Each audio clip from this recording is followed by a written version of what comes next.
নমস্কার। পশ্চিমবঙ্গে health recruitment related আবারও একটি গুরুত্বপূর্ণ নিয়োগ বিজ্ঞপ্তি প্রকাশিত হয়েছে। একটি বড় গভর্নমেন্ট হসপিটালে ভ্যাকেন্সি রয়েছে। এই পদের জন্য প্রতি মাসে 25,000 টাকা কনসলিডেটেড বেতন দেওয়া হবে। প্রার্থীদের অবশ্যই বায়োলজিক্যাল সায়েন্সে পোস্ট গ্র্যাজুয়েট ডিগ্রি থাকতে হবে অথবা ভেটেরিনারি সায়েন্সে গ্র্যাজুয়েট ডিগ্রি থাকলেও আবেদন করা যাবে। অভিজ্ঞতা থাকলে যেমন molecular biology, protein analysis, immunology ইত্যাদিতে এক্সপেরিয়েন্স থাকলে অগ্রাধিকার পাওয়া যাবে। আবেদন করতে হবে অনলাইনে গুগল ফর্ম পূরণ করে। আবেদনের শেষ তারিখ 10/8/2026 অর্থাৎ আগস্টের 10 তারিখ এর মধ্যে আবেদনটি সারতে হবে। এই নির্দিষ্ট পোস্টের ক্ষেত্রে ম্যাক্সিমাম এজ লিমিট 30 ইয়ার্স। পোস্টের নাম জুনিয়র রিসার্চ ফেলো বা JRF. Place of posting AIIMS, Kalyani, Nadia, West Bengal.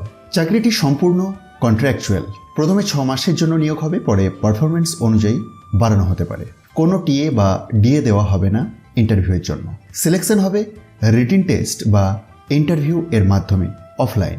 Short listed ক্যান্ডিডেটদের তালিকা এবং ইন্টারভিউ এর ডেট ওয়েবসাইটে প্রকাশ করা হবে।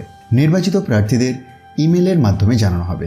তাই দেরি না করে দ্রুত আবেদন করুন, কারণ সময় খুবই সীমিত।